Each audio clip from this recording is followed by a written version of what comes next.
అదరగొట్టే కారం రంగు రుచి ఆచి కారం పొడి. జీహెచ్ఎంసీ వార్డుల పునర్విభజన ప్రక్రియ తుది దశకు చేరుకుంది. జీహెచ్ఎంసీలో 27 పట్టణ స్థానిక సంస్థలను విలీనం చేయడంతో పాటుగా జీహెచ్ఎంసీ పరిధిని 300 వార్డులకు చేస్తూ ఈ నెల 9న జీహెచ్ఎంసీ డ్రాఫ్ట్ నోటిఫికేషన్ జారీ చేశారు. దీనికి సంబంధించిన 10వ తేదీ నుంచి అభ్యంతరాలను స్వీకరించాలని నిర్ణయించగా నిన్నటితో అభ్యంతరాల స్వీకరణ గడువు కూడా ముగిసింది.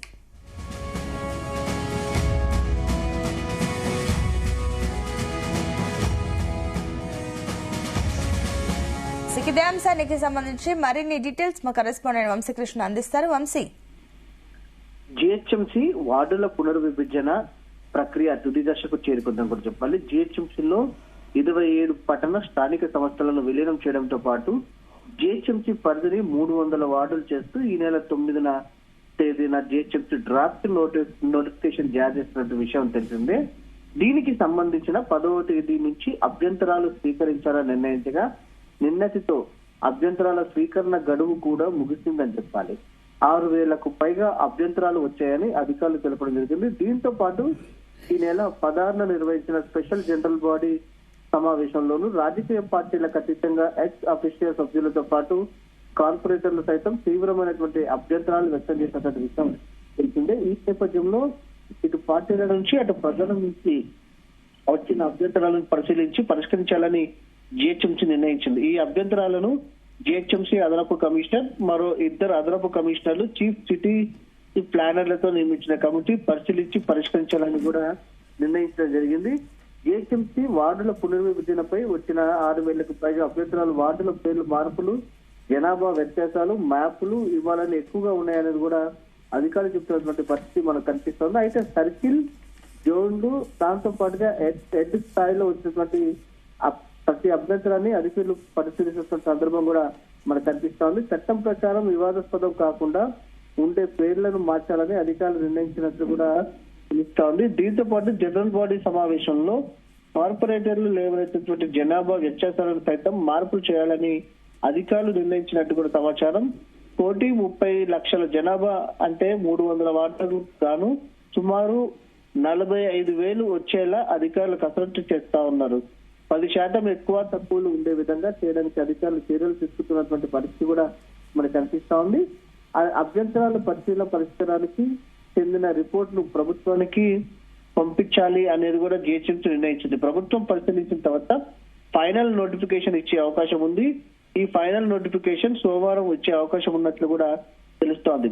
ఇప్పటికే మనం చూస్తా ఉన్నాము ఓఆర్ఆర్ లో వర్క్ కూడా ఏవైతే స్థానిక సంస్థలు, మున్సిపాలిటీలు ఏవైతే ఉన్నాయో వాటన్నిటిని కూడా ప్రభుత్వం విలీనం చేసినటువంటి విషయం మనందరికి కూడా తెలిసిందే. దీనికి సంబంధించి కూడా నగర శివార్లకు సంబంధించినటువంటి మున్సిపాలిటీలు ఏవైతే కలిసిన తర్వాత వెంటనే ముందస్తుగా ప్రాథమిక నోటిఫికేషన్ ఇచ్చినటువంటి విషయం మనకు తెలిసిందే. తదుపరి ఫైనల్ డ్రాఫ్ట్ కి సంబంధించి ఫైనల్ నోటిఫికేషన్ కి సంబంధించి మరో 2 రోజులు వచ్చే అవకాశం ఉంది. ఇప్పటికే 10 పార్టీల నేతలు కూడా దీన్ని వ్యతిరేకించినటువంటి సందర్భం కూడా మనకు కనిపిస్తోంది. అయితే బార్డర్ల పరంగా, సరిహద్దుల పరంగా మీరు వార్డుల సంఖ్య పెంచారా లేకపోతే జనాభా ప్రాతిపదికన వార్డుల సంఖ్య పెంచారా అంటూ కూడా అటు ఇప్పటికే ప్రతిపక్షాలు ప్రభుత్వాన్ని కోరినటువంటి సందర్భం మనం చూస్తా ఉన్నాము. దాంతో పాటుగా జనరల్ బాడీ కౌన్సిల్ సమావేశంలో కూడా ఇదే అంశం పైన కొంత వివాదాస్పదమైనటువంటి పరిస్థితి కూడా మనం చూస్తా ఉన్నాము. Congress party, BRS party, BJP party మధ్య ఏదైతే మాటల యుద్ధం జరిగినటువంటి విషయం కూడా మనం జనరల్ బాడీ సమావేశంలో చూసినటువంటి పరిస్థితి కూడా మనకు కనిపిస్తోంది. ప్రధానంగా ఏదైతే చార్మినార్ జోన్ కి సంబంధించి ఎక్కువ వివాదాలు వచ్చినటువంటి సందర్భం మనకు కనిపిస్తోంది. ఎందుకంటే చార్మినార్ జోన్ లో 20,000కి 25,000 మందికి మాత్రమే డివిజన్లు ఏర్పాటు చేసినట్టు కూడా పెద్ద ఎత్తున ప్రభుత్వం పైన ఆరోపణలు రావడం జరిగింది.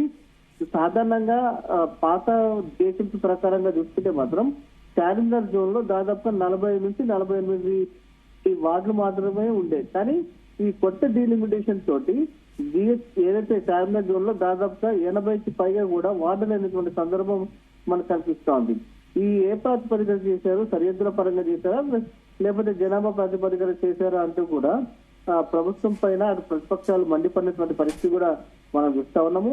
ఏదైతే ఇదే సంబంధించి పిటిషనర్స్ ఏదైతే కోర్టులో పిటిషన్ వేసినటువంటి సందర్భం కూడా మనకు కనిపిస్తోంది.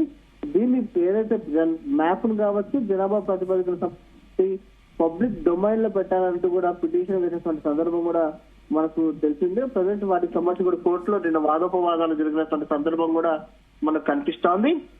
మొత్తం మీద ఫైనల్ నోటిఫికేషన్ మాత్రం సోమవారం వచ్చే అవకాశం ఉంది. పూర్తి స్థాయిలో ఫైనల్ నోటిఫికేషన్ వచ్చిన తర్వాత డీలిమిటేషన్ అనేది పూర్తి స్థాయిలో కంప్లీట్ అవుతుంది. దాంతో పాటుగా రాష్ట్ర ప్రభుత్వం కార్పొరేషన్స్ ని ఏర్పాటు చేయాలనేది కూడా ప్రభుత్వం నిర్ణయించినటువంటి పరిస్థితిగా మనకు కనిపిస్తోంది. కానీ 2 కార్పొరేషన్స్ చేస్తారా 3 కార్పొరేషన్స్ చేస్తారా అనేది కూడా ఒక క్లారిటీ రావాల్సినటువంటి అవసరం ఉంది. ఎందుకంటే ప్రజెంట్ ఫిబ్రవరి 10వ తేదీతో కూడా జిహెచ్ఎంసీ కౌన్సిల్ ఏదైతే జిహెచ్ఎంసీ కౌన్సిల్ సమయం కూడా ఏదైతే ముగియనుంది దీనికి సంబంధించి కూడా ఎన్నికలకు వెళ్లే అవకాశం ఉంటుంది. కాబట్టి గడువు ముగిసిన తర్వాత ముందస్తుగానే దీనికి సంబంధించి కూడా పూర్తి స్థాయిలో క్లియర్ చేయాల్సినటువంటి అవసరం ఉంటుంది. దాంతో పాటుగా కార్పొరేషన్లు కనుక ఏర్పాటు చేస్తే ఎక్కడ ఏర్పాటు చేయాలి, ఏ విస్తీర్ణం వరకు ఏర్పాటు చేయాలి ఒక ఇంత చర్చ కొనసాగుతుంది. దీనికి సంబంధించి కూడా ఇప్పటి నుంచే పలువురు ఆందోళన కార్యక్రమాలు చేసినటువంటి సందర్భం మనకు కనిపిస్తోంది. సికింద్రాబాద్ కార్పొరేషన్ ఏర్పాటు చేయాలంటూ కూడా నిన్న మాజీ మంత్రి తలసాని శ్రీనివాస్ యాదవ్ డిమాండ్ చేసినటువంటి సందర్భం కూడా మనకు కనిపిస్తా ఉంది. దాంతో పాటుగా కొంతమంది ఏదైతే డీలిమిటేషన్ లో భాగంగా చార్మినార్ జోన్ లో కలవడానికి అటు మహేశ్వరం కావచ్చు, దాంతో పాటుగా ఎల్బీ నగర్ లో ఉన్నటువంటి కొన్ని ఈ ప్రాంతాలు కావచ్చు, దాంతో పాటుగా అటు బడంపేట్ సంబంధించినటువంటి ప్రజలు కూడా అఖిలపక్ష నాయకులు చార్మినార్ జోన్ లో కలవడానికి ఇష్టపడటం లేదనేది కూడా మనకు చాలా స్పష్టంగా కనపడుతూ ఉంది. దాంతో పాటుగా డివిజన్ల పేర్లకు సంబంధించి మార్చినటువంటి నేపథ్యంలో పాత డివిజన్ల పేర్లు పెట్టాలంటూ కూడా కొంత డిమాండ్ వస్తున్నటువంటి సందర్భం కూడా మనకు కనిపిస్తా ఉంది. వేచి చూడాలి ప్రభుత్వం ఎలా స్పందించబోతుంది, ఈ అంశాన్ని ఎలా క్లియర్ చేయబోతుంది అనేది మాత్రం ఒక ఇంత ఆసక్తి నెలకొన్నటువంటి సందర్భం కూడా మనకు కనిపిస్తోంది. ప్రధానమైనటువంటి సమస్య మౌలిక వసతులు. ఏదైతే ఇప్పటి వరకు కూడా మున్సిపాలిటీలు కార్పొరేషన్లుగా నగర శివార్లో ఉన్నటువంటి ప్రాంతాలకు సంబంధించి జిహెచ్ఎంసీ పరిధిలో కలిపినటువంటి నేపథ్యంలో మౌలిక వసతులు ఎలా కల్పించబోతున్నారు అనేది మాత్రం రైట్. Thank you Vamsi.